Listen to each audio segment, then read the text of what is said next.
പിതാവിനും പുത്രനും പരിശുദ്ധ റൂഹായിക്കും സ്തുതി, ആദ്യം മുതൽ എന്നേക്കും തന്നെ ആമീൻ. ഹൃദയത്തുടുപ്പുകൾ എന്ന പ്രോഗ്രാമിൻ്റെ 2ാം എപ്പിസോഡിലേക്ക് ഏവർക്കും സ്വാഗതം. മലങ്കര മാർത്തോമാ സുറിയാനി സഭ കേരളത്തിൽ ഉദയം ചെയ്തതായ ഒരു സഭയാണ്. എന്നിരുന്നാലും കേരളത്തിന് പുറത്തും ഈ സഭയുടെ സുവിശേഷ പ്രവർത്തനങ്ങൾ അനുഗ്രഹീതമായിട്ട് മുൻപോട്ട് പോകുന്നു. മിഷൻ പ്രവർത്തനങ്ങളിൽ ഏറെ താല്പര്യം കാണിച്ചതായ ഒരു വ്യക്തിത്വമായിരുന്നു കാലം ചെയ്തതായ അഭിവന്യ ഡോക്ടർ ജോസഫ് മാർത്തോമ മെത്രാപ്പൊലീത്തയുടേത്. കരിയാർ റോഡിലെ ഒറീസ മിഷൻ, പ്രത്യേകിച്ച് തിരുമേനിയുടെ ഭദ്രാസനമായ നിരണം മാരാമൺ ഭദ്രാസനത്തിൻ്റെ നേതൃത്വത്തിലായിരുന്നു മുൻപോട്ട് പോയിക്കൊണ്ടിരുന്നത്. തിരുമേനി ഏറെ പ്രാധാന്യം നൽകിയിരുന്നു, ഏറെ സ്നേഹിച്ചിരുന്നതായ ഒരു മിഷൻ ഏരിയ കൂടെയായിരുന്നു. 2001 മുതൽ 2019 വരെ പ്രത്യേകിച്ച് ഈ മിഷനിൽ പ്രവർത്തിച്ചതായ ബഹുമാനപ്പെട്ട ഇവാഞ്ചലിസ്റ്റ് ശ്രീ ബിജു ജോർജ് ഇന്ന് നമ്മോടൊപ്പമുണ്ട്. അവിടെയുള്ളതായ പ്രവർത്തനങ്ങളെക്കുറിച്ച്, പ്രത്യേകിച്ച് തിരുമേനിയുടെ അവിടെയുള്ളതായ താല്പര്യത്തെക്കുറിച്ച് നമ്മളോട് സംസാരിക്കുന്നതായിരിക്കും. ഒറീസ മിഷനെക്കുറിച്ച്, അവിടെയുള്ള പ്രവർത്തനങ്ങളെക്കുറിച്ച്, എന്താണ് അവിടെ നിങ്ങൾ ചെയ്തിരുന്നത്, എന്തൊക്കെയാണ് ഇപ്പോൾ നടന്നുകൊണ്ടിരിക്കുന്നത്, അതിനെക്കുറിച്ചൊന്ന് പറയാം. ഒറീസ മിഷൻ്റെ തുടക്കത്തെക്കുറിച്ച് അല്പം ഒന്ന് പറയേണ്ടിയിരിക്കുന്നു. കാലം ചെയ്ത അലക്സാണ്ടർ മാർത്തോമ മെത്രാപ്പൊലീത്ത തിരുമേനി ഇവിടെ ഒരു ദൈവിക വീക്ഷണമായിരുന്നു. അതായത് വടക്കേ ഇന്ത്യയിൽ സുവിശേഷം എത്തിച്ചേരാത്തതായിട്ടുള്ള ഒരു സംസ്ഥാനത്ത് മാർത്തോമ സഭയ്ക്ക് ഒരു മിഷൻ ഫീൽഡ് ഉണ്ടാകണമെന്നത്. ആ ഒരു വീക്ഷണത്തിൽ 1985 ഒക്ടോബർ മാസം 25-ാം തീയതി മാർത്തോമ സഭയിലെ ഒരംഗമായിരിക്കുന്ന ഡോക്ടർ തോമസ് മാത്യുവിൻ്റെ ഹോസ്പിറ്റൽ ചാപ്പലിൽ വെച്ച് മെഴുകുതിരി കത്തിച്ച് കർത്താവിൻ്റെ നാമത്തിൽ തുടങ്ങിയതാണ് ഒറീസ മിഷൻ. അതിൻ്റെ പ്രവർത്തനങ്ങൾ അന്നു മുതൽ ഇന്ന് വരെയും ദൈവത്തിൻ്റെ കൃപയാൽ ഏറ്റവും അനുഗ്രഹപ്രദമായിട്ട് മുൻപോട്ട് പോകുന്നു എന്നതിനെ ഓർത്ത് ദൈവത്തെ സ്തുതിക്കുകയാണ്. പിന്നെ കഴിഞ്ഞ 10 വർഷമായിട്ട് കാലം ചെയ്ത ജോസഫ് മാർത്തോമ മെത്രാപ്പൊലീത്ത തിരുമേനി മിഷനോട് കാണിക്കുക വലിയ സ്നേഹവും മിഷനെക്കുറിച്ചുള്ള വീക്ഷണവും മിഷൻ്റെ പ്രവർത്തനങ്ങൾ എപ്രകാരമായിരിക്കണമെന്നുള്ള നിർദ്ദേശങ്ങളും മിഷൻ്റെ വളർച്ചയ്ക്ക് ഒരുപാട് ഗുണം ചെയ്തു എന്നതിന് യാതൊരു സംശയമില്ല. ഈ 1985 ആരംഭം കുറിച്ചു എന്ന് പറഞ്ഞു. അപ്പോൾ ആ സമയത്ത് തുടങ്ങിയതായ പ്രവർത്തനങ്ങൾ എന്തൊക്കെയായിരുന്നു? ആ സമയത്തെന്ന് പറഞ്ഞാൽ ഒരു ഹോസ്റ്റൽ മാത്രമാണ് അവിടെ ഉണ്ടായിരുന്നത്. ഏകദേശം 25 ആൺകുട്ടികളെ വെച്ചുകൊണ്ട് ഹോസ്റ്റൽ തുടങ്ങി. അവിടെ അതിനു മുൻപ് തന്നെ ആ സ്ഥലം കണ്ടെത്തുന്നതിന് വേണ്ടി തിരുമേനി സിഗോറ ആശ്രമത്തിലെ ആചാര്യനായിരുന്ന MB മാത്യു അച്ഛനെയാണ് നിയോഗിച്ചത്. MB മാത്യു അച്ഛനാണ് ആ സ്ഥലം കണ്ടെത്തുന്നതും അവിടെ അങ്ങനെ ഒരു മിഷൻ ഫീൽഡ് തുടങ്ങാനായിട്ടുള്ള എല്ലാ സാഹചര്യങ്ങളും ഉണ്ടെന്നുള്ള കാര്യം തിരുമേനി അറിയിക്കുകയും തുടങ്ങാനുള്ള പൂർണ്ണമായിട്ടുള്ള സ്വാതന്ത്ര്യം തിരുമേനി അച്ഛന് കൊടുക്കുകയും ചെയ്തു. അതനുസരിച്ചാണ് മിഷൻ ഫീൽഡ് തുടങ്ങുന്നതും. അത് കഴിഞ്ഞതിന് ശേഷം അവിടെ ഹോസ്റ്റലാണ് തുടങ്ങുന്നത് ആദ്യമായിട്ട്.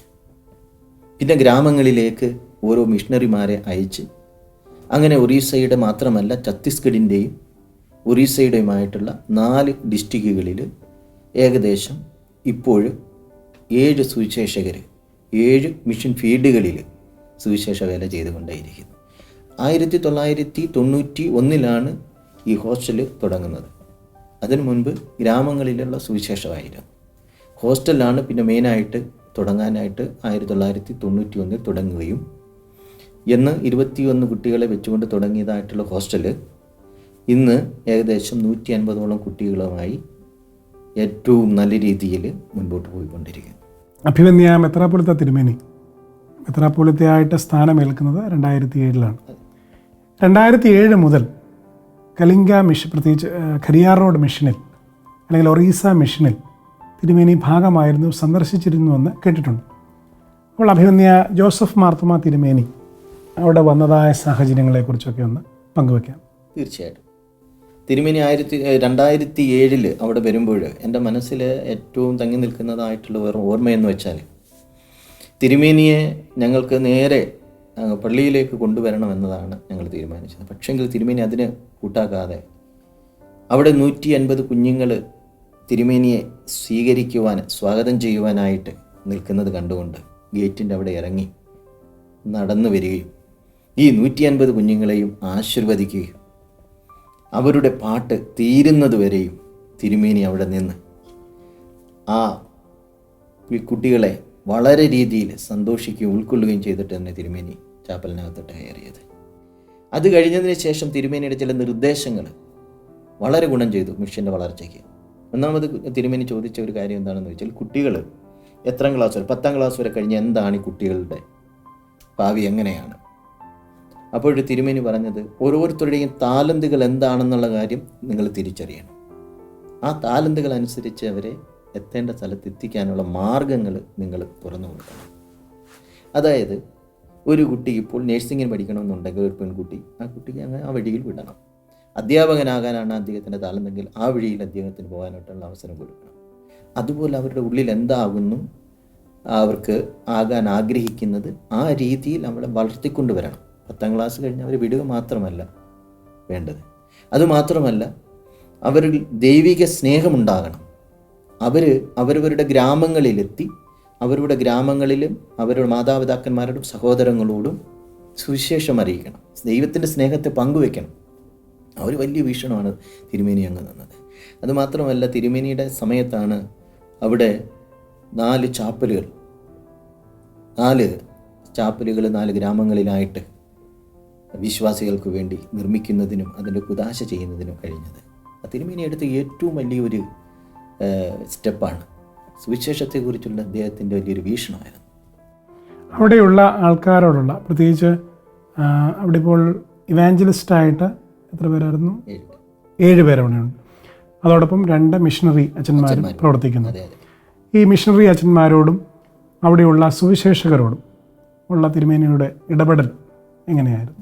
തിരുമേനി വളരെ ഗൗരവക്കാരനാണെന്ന് എല്ലാവരും പറയുന്നെങ്കിലും, പക്ഷെങ്കിൽ മിഷൻ ഫീൽഡിൽ വന്നു കഴിയുമ്പോൾ അദ്ദേഹം മറ്റൊരു വ്യക്തിത്വമായി.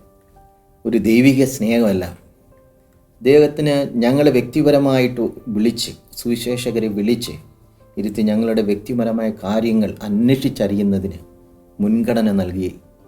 നിങ്ങൾ എങ്ങനെയാണ് ഇവിടെ സുവിശേഷ വേല കൊണ്ടുപോകുന്നത്? നിങ്ങളുടെ ജീവിതം എങ്ങനെയാണ്? നിങ്ങളുടെ മുൻപോട്ടുള്ള പോക്ക് എങ്ങനെയാകുന്നു? നിങ്ങളുടെ കുടുംബജീവിതം എങ്ങനെയാകുന്നു? ഓരോന്നും ചോദിച്ചറിയുവാനായിട്ട് മനസ്സ് കാണിച്ച ഒരു വ്യക്തിത്വമാണ് മെത്രാപ്പൊലീത്ത തിരുമേനി. അതുമാത്രമല്ല, വിശ്വാസികളുടെ കൂടെ ഇറങ്ങിച്ചെല്ലാനായിട്ട് തിരുമേനിക്ക് സാധിച്ചു എന്നുള്ളതാണ്. അതുകൊണ്ട് ഇപ്പോഴും വിശ്വാസികളുടെ ഹൃദയത്തിൽ തിരുമേനി മരിച്ചിട്ടേയില്ല. ഇന്നും മെത്രാപ്പൊലീത്ത ജോസഫ് മാർത്തോമ മെത്രാപ്പൊലീത്ത തിരുമേനി വിശ്വാസികളുടെ ഹൃദയങ്ങളിൽ ജീവിക്കുന്നുണ്ട്. എത്ര കാലമായി ഈ സുവിശേഷകനായിട്ട് പ്രവർത്തിക്കാൻ തുടങ്ങിയിട്ട്? ഞാൻ 22 വർഷമായിട്ട് സുവിശേഷനായിട്ട് പ്രവർത്തിക്കുന്നു. അതിൽ എൻ്റെ ജീവിതത്തിലെ ഏകദേശം 19 വർഷക്കാലം ഒറീസ കരിയാർ റോഡ് മിഷൻ, ഒറീസ മിഷനിലെ സുവിശേഷനായിട്ട് സുവിശേഷ വേല ചെയ്യാനായിട്ട് ദൈവം എന്നെ നിയോഗിച്ചു. ഇപ്പോൾ ചെയ്യുന്നതായിട്ടൊരു ശുശ്രൂഷ നമ്മൾ കുമ്പനാടുള്ള കടപ്രയിലെ ഡി അഡിഷൻ സെൻ്ററിലാണ്, ഫാമിലി എൻറിച്ച്മെൻറ്റ് സെൻ്ററിലെ സുവിശേഷകനായിട്ട് വർക്ക് ചെയ്യുന്നു.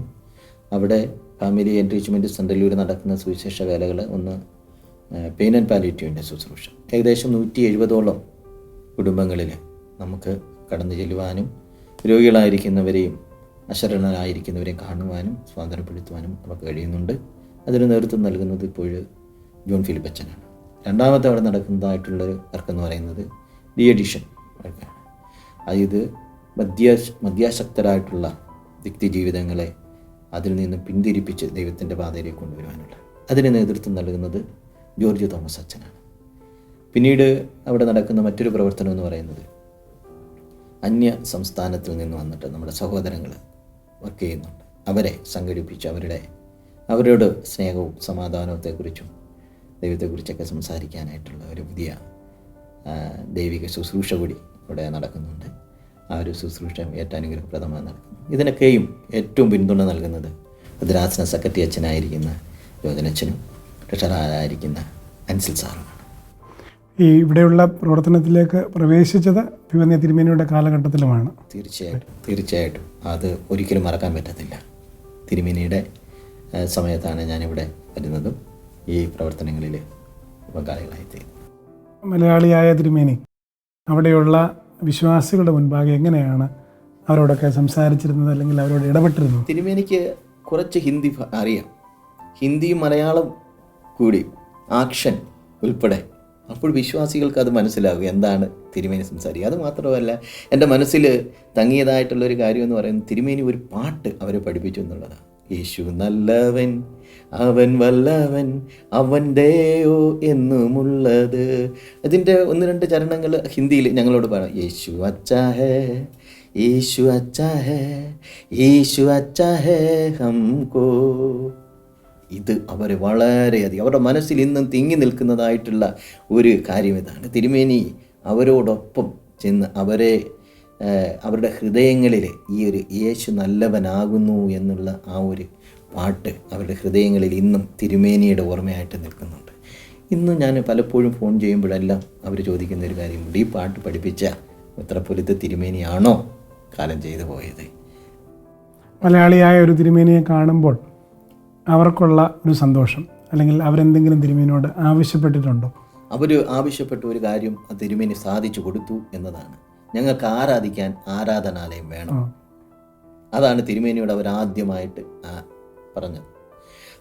അത് തിരുമേനി സാധിച്ചു കൊടുത്തു. രണ്ടാമത് തിരുമേനിയോട് അവർ പറഞ്ഞ ഒരു കാര്യം എന്താണ്, അവരുടെ ഭാഷയിലേക്ക് ഈ നമ്മളുടെ ആരാധന മാറ്റണം. അതിനുള്ള എല്ലാ ക്രമീകരണങ്ങളും ഞാൻ അവിടുന്ന് ഇവിടെ കേരളത്തിലേക്ക് ട്രാൻസ്ഫറായി വരുന്നതിന് മുമ്പ് തന്നെ ഒഡിയ ഭാഷയിലുള്ള ഓർഡിനറി സർവീസ് ചെയ്തെടുക്കാനുള്ള തിരുമേനി അധികാരം തന്നു. അത് കുർബാന എടുക്കാനായിട്ട് ഉള്ള അധികാരം ഇപ്പോഴും അത് തിരുമേനിയുടെ പക്കലാണ്. ഇതുവരെ അതിനുള്ള അധികാരം തന്നിട്ടില്ല. അങ്ങനെ അവരുടെ രണ്ടാമത്തെ ആഗ്രഹവും ഇനി സഫലമാകും. അതിനെ പൂർണ്ണമായിട്ട് ഞാൻ വിശ്വസിക്കുന്നു. സുവിശേഷവുമായി ബന്ധപ്പെട്ട പലയിടങ്ങളിൽ പ്രശ്നങ്ങളൊക്കെ ഉണ്ട്.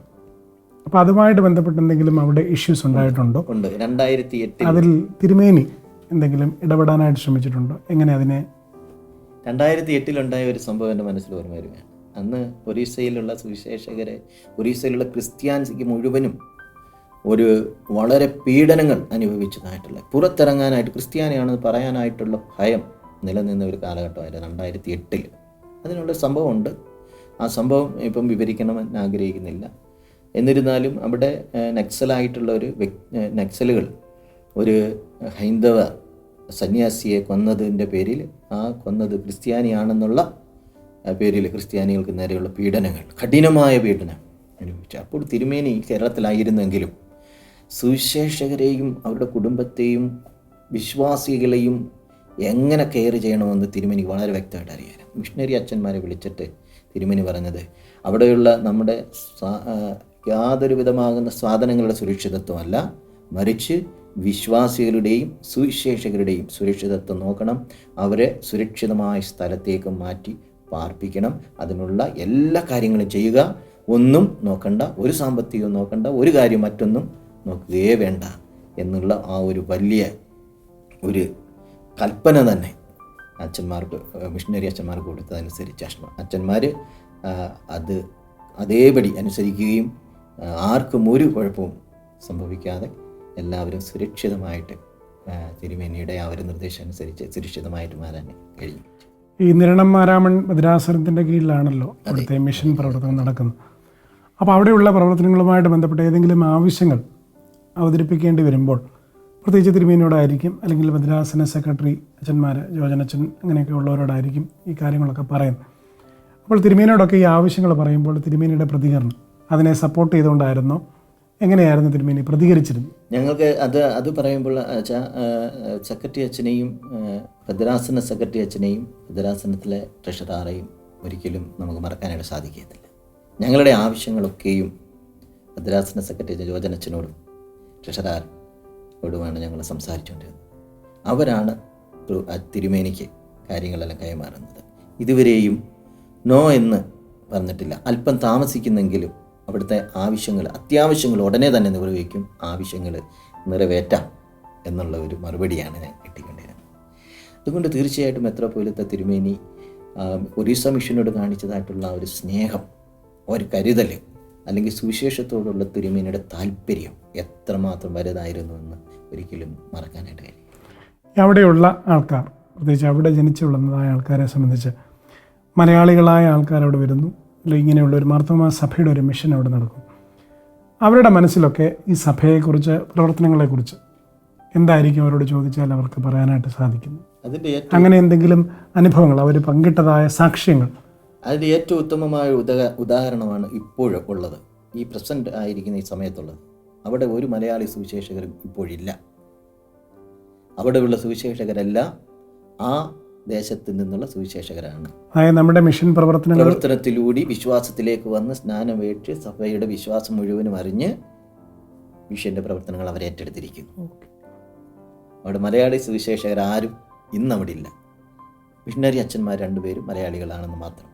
ബാക്കി എല്ലാ സുവിശേഷകരും അവിടുത്തെ ആളുകൾ തന്നെയാണ്. അവർ വിശ്വാസത്തിലേക്ക് കടന്നു വന്നവരും വിശ്വാസത്തിൽ ഉറച്ചു നിൽക്കുന്നവരും അവരാണ്. അല്പം കൂടി ഗ്രാമങ്ങളുടെ അന്തർഭാഗങ്ങളിലേക്ക് ഇറങ്ങിച്ചെന്ന് അനേകരെ നേടുവാനായിട്ട് സാധിക്കുന്നു. നമ്മുടെ പ്രവർത്തനങ്ങൾ മൂലം അവിടെയുള്ളതായ ആൾക്കാർ പ്രത്യേകിച്ച് വിശ്വാസത്തിലേക്ക് വന്നതായിട്ടും അതിനപ്പുറം ഇവാഞ്ചലിസ്റ്റായിട്ട് മാറി എന്നുള്ളതും കേൾക്കാനായിട്ടിടയാണ്. അത് നമ്മളെ സംബന്ധിച്ചൊക്കെ വലിയ സന്തോഷം നൽകുന്നതായ ഒരു കാര്യമാണ്. അത്തരത്തിൽ എത്ര പേർ അങ്ങനെയൊക്കെ മുൻപോട്ട് വന്നിട്ടുണ്ട് എന്ന് അതിനെക്കുറിച്ചൊന്ന് പറയാം. ഏകദേശം 15 പേരോളം ഇന്ന് സുവിശേഷ സംഘത്തിലെ സുവിശേഷരായിട്ട് ഇന്ത്യയുടെ വിവിധ ഭാഗങ്ങളിൽ സുവിശേഷ വേല ചെയ്യുന്നുണ്ട്. അതുമാത്രമല്ല, നമ്മളുടെ പ്രവർത്തനം മൂലം വിശ്വാസത്തിലേക്ക് കടന്ന് വിശ്വാസിയായി മാറുകയും അതിനുശേഷം മാർത്തോമാ സഭയിലെ സുവിശേഷകനായി മാറുകയും സുവിശേഷകനായതിനു ശേഷം പട്ടത്ത ശുശ്രൂഷയിലേക്ക് പ്രവേശിക്കുകയും ചെയ്ത ഗോവിന്ദ ബെസ്ര എന്ന് പറയുന്ന അച്ഛനെ ഈ നിമിഷം ഓർത്തു പോവുകയാണ്. അച്ഛനിപ്പം ശുശ്രൂഷ ചെയ്യുന്ന ഇടം, അച്ഛനിപ്പം ശുശ്രൂഷ ചെയ്യുന്ന ആന്ധ്രയിലെ ഒരു മിഷൻ ഫീൽഡിലാണ് അദ്ദേഹം ഇപ്പോൾ ശുശ്രൂഷ ചെയ്തുകൊണ്ടിരിക്കുന്നത്. അങ്ങനെ ഒരു അനുഭവം അവരുടെ ഇടയിൽ വേറെ ആരെങ്കിലും ഉണ്ടോ? നമ്മുടെ മിഷൻ അല്ലാതെ ഒരുപാട് ഇടങ്ങളിൽ മിഷൻ അച്ഛന്മാരായിട്ടില്ല, സുവിശേഷകരായിട്ട് അച്ഛന്മാരായിട്ട് ഈ പറഞ്ഞ ഒരു വ്യക്തിയോ മാത്രമേ ഉള്ളൂ. ഓക്കെ. അപ്പോൾ ഈ അച്ഛൻ അവിടെ നാട്ടിലൊക്കെ വരുന്ന സമയത്ത് അവിടെയുള്ള ആൾക്കാരെ സംബന്ധിച്ചുള്ള അവരുടെ അനുഭവം എങ്ങനെയാണ്? അവർ ഒരു വലിയ ഇവിടുന്ന് അച്ഛൻ തിരിച്ചു വരുമ്പോഴും അച്ഛൻ്റെ ഇവിടുന്നുള്ള കാര്യങ്ങളെല്ലാം കേൾക്കാനായിട്ട് വളരെ താല്പര്യം, വളരെ സന്തോഷമാണ്. സഭയെക്കുറിച്ചും സഭയുടെ പ്രവർത്തനങ്ങൾ, സുവിശേഷ പ്രവർത്തനങ്ങളെക്കുറിച്ചും കർത്താവിനെക്കുറിച്ചും ഒക്കെ ഇവിടെ എങ്ങനെയാണെന്ന് ഉള്ള കാര്യം അവിടെ വന്ന് ഈ അച്ഛൻ സാക്ഷ്യം പറയുന്നത് ഇതിവരെ വളരെ ഗൗരവത്തിൽ അത് കാണുന്നുണ്ട്. ഈ മാരാമൺ കൺവെൻഷനിൽ മിഷൻ ഫീൽഡിലുള്ളതായ ആൾക്കാരൊക്കെ സന്ദർശിക്കുന്ന ഒരു പതിവുണ്ട്. ഈ ഒറീസയിൽ നിന്നൊക്കെ മാരാമൺ കൺവെൻഷനിൽ അവിടെയുള്ള ആൾക്കാർ വരുന്ന ഒരു പതിവ് ഉണ്ടോ? അങ്ങനെ വല്ലതും വന്നിട്ടുണ്ടോ?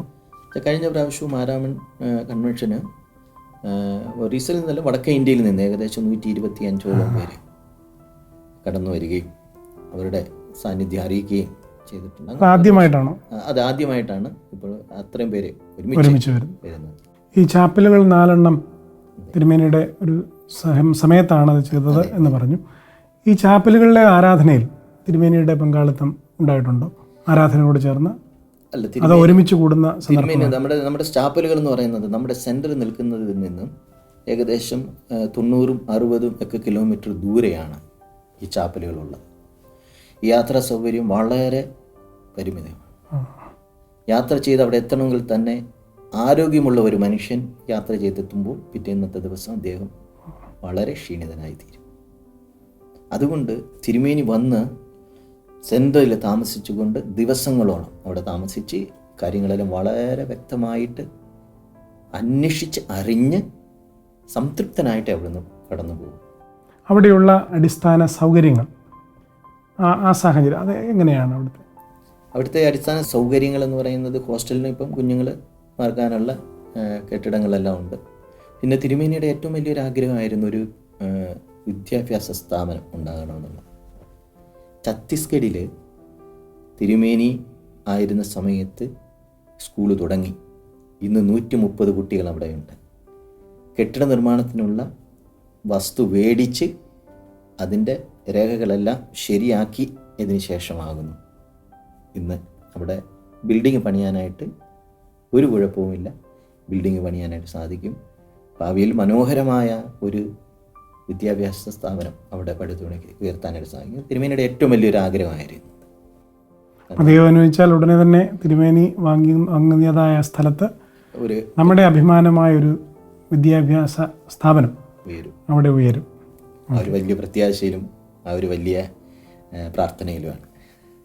അവിടെ ഇന്ന് മിഷണറി അച്ഛനായിരിക്കുന്ന റൊണാൾഡ് രാജു അച്ഛനും ക്രിസ്റ്റി അച്ഛനും അതിനുവേണ്ടി കഠിനമായി പ്രയത്നിച്ചുകൊണ്ടേയിരിക്കുന്നു. മലങ്കര മാർത്തോമ സുറിയാനി സഭയുടെ മെത്രാപ്പോലിത്തായിരുന്ന അഭിവന്യ ജോസഫ് മാർത്തോമ മെത്രാപ്പൊലിത്ത കാലം ചെയ്തിട്ട് 15 ദിവസം തികയുന്നു. അഭിവന്യ തിരുമേനിയുടെ കാലഘട്ടത്തിൽ നേരിട്ട് സന്ദർശിച്ചതായ ഒരു മിഷൻ ഫീൽഡിനെ കുറിച്ചാണ് നാം ഇപ്പോൾ കേട്ടത്. പ്രായത്തിൻ്റെയും മറ്റ് ബുദ്ധിമുട്ടുകളൊന്നും വകവയ്ക്കാതെ അവരോടുള്ളതായ സ്നേഹം നേരിട്ട് അനുഭവിച്ചറിയുവാനായിട്ട് അവിടെയുള്ള ഏവർക്കും സാധിച്ചുവെന്ന് നാം കേൾക്കുകയുണ്ടായി. ഏവരും കർത്താവിൻ്റെ സുവിശേഷം അറിയണമെന്നും കർത്താവിൻ്റെ സ്നേഹം ഏവർക്കും ലഭ്യമാകണമെന്നും തിരുമേനി വളരെയധികം താല്പര്യപ്പെട്ടു എന്നുള്ളതാണ് ഈ കാര്യങ്ങളിലൂടെയൊക്കെ നമുക്ക് മനസ്സിലാക്കാനായിട്ട് സാധിക്കുന്നത്. മലയാളികളായ കുറച്ചു പേർ ചേർന്ന് ആരംഭം കുറിച്ചതായ ഈ മിഷൻ ഫീൽഡ് അവിടെയുള്ള സാധാരണക്കാരായ ആൾക്കാർ ഏറ്റവും സന്തോഷത്തോടു കൂടെയാണ് ഏറ്റുവാങ്ങുന്നത്. അതിൻ്റെ ഏറ്റവും വലിയ ഉദാഹരണമാണ് പങ്കുവച്ചത്. അവിടെയുള്ളവരാണ് ഇപ്പോൾ ഇവാഞ്ചലിസ്റ്റുമാരായിട്ട് പ്രവർത്തിക്കുന്നത് എന്നുള്ളത്. അത്തരത്തിൽ അനുഗ്രഹീതമായൊരു നേതൃത്വം അഭിവന്യ തിരുമേനിയിലൂടെ ആ ദേശത്തിന്, ആ മിഷന് ലഭിച്ചു എന്നുള്ളത് ഏറെ അഭിമാനകരമായൊരു കാര്യമാണ്. തുടർന്നുള്ളതായ നാളുകളിലും അവിടെയുള്ളതായ പ്രവർത്തനങ്ങൾ ഏവർക്കും അനുഗ്രഹമായിട്ട് തീരുമാറാകട്ടെ എന്ന് പ്രാർത്ഥിക്കുന്നു. പ്രത്യേകിച്ച് നമ്മളോട് സമയം ചെലവഴിച്ചതായ ഇവാഞ്ചലിസ്റ്റ് ശ്രീ ബിജു ജോർജിനോടുള്ളതായ നന്ദിയും സ്നേഹവും കടപ്പാടും ഈ സമയത്ത് അറിയിക്കുകയും ചെയ്തു. സകല ബുദ്ധിയെയും കവിയുന്ന ദൈവത്തിൻ്റെ സമാധാനം, ദൈവത്തെയും അവൻ്റെ പുത്രനും നമ്മുടെ കർത്താവും രക്ഷിതാവുമായ യേശു മിശിഹായെക്കുറിച്ചുള്ള അറിവിലും സ്നേഹത്തിലും പ്രിയരെ നമ്മുടെ ഹൃദയങ്ങളെയും ഭവനങ്ങളെയും സമൂഹത്തെയും കാത്തു പരിപാലിക്കുമാറാകട്ടെ. ആമേൻ.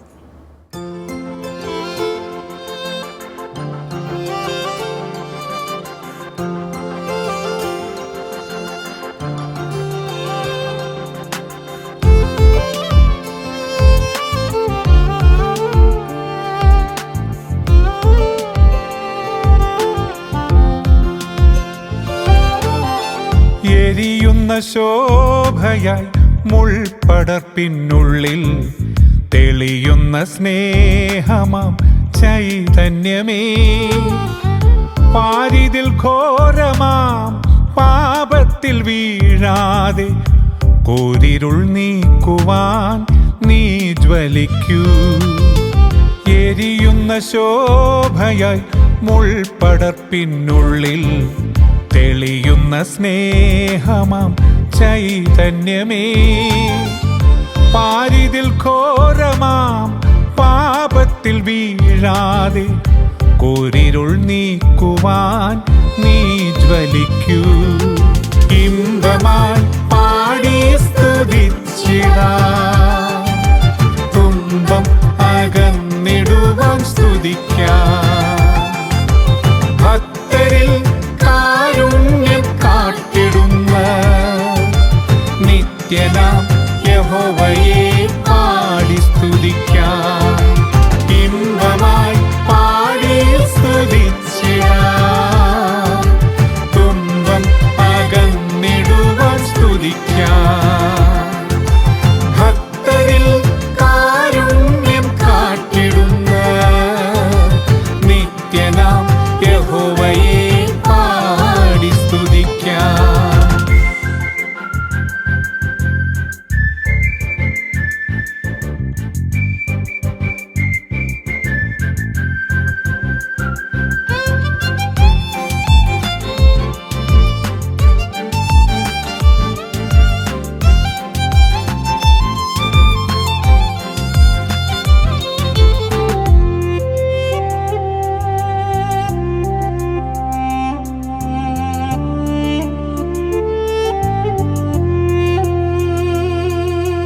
ഇരുളിൻ പ്രഭയായി തെളിയാൻ തളരും മാനവർക്ക് തണലായി.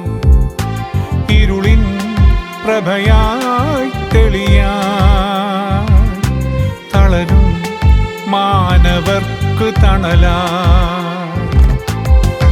നൽഫലമേകാൻ ആത്മാവിൽ, നൽഫലമേകാൻ ആത്മാവിൽ സ്നേഹനാളമായി ജ്വലിക്കൂ, സ്നേഹനാളമായി ജ്വലിക്കൂ. ഇമ്പമായി പാടി സ്തുതിച്ചിടാം, തുമ്പം അകന്നിടുവാൻ സ്തുതിക്കാം. ഭക്തരിൽ കാരുണ്യം കാട്ടിടുന്ന നിത്യനാം യഹോവയെ പാടി സ്തുതിക്കാം. ഇമ്പമായി പാടി സ്തുതിച്ചിടാം, തുമ്പം അകന്നിടുവാൻ സ്തുതിക്കാം. ഭക്തരിൽ കാരുണ്യം കാട്ടിടുന്ന നിത്യനാം യഹോവയെ പാടി സ്തുതിക്കാം.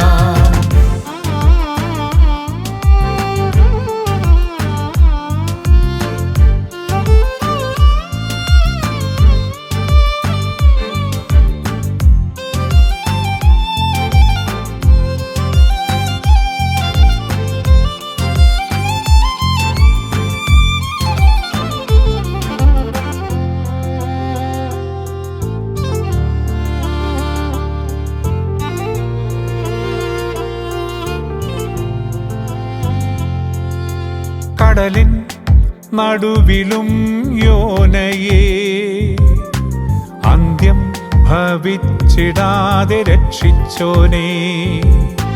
കടലിൻ നടുവിലും യോനയെ അന്ത്യം ഭവിച്ചിടാതെ രക്ഷിച്ചോനേ.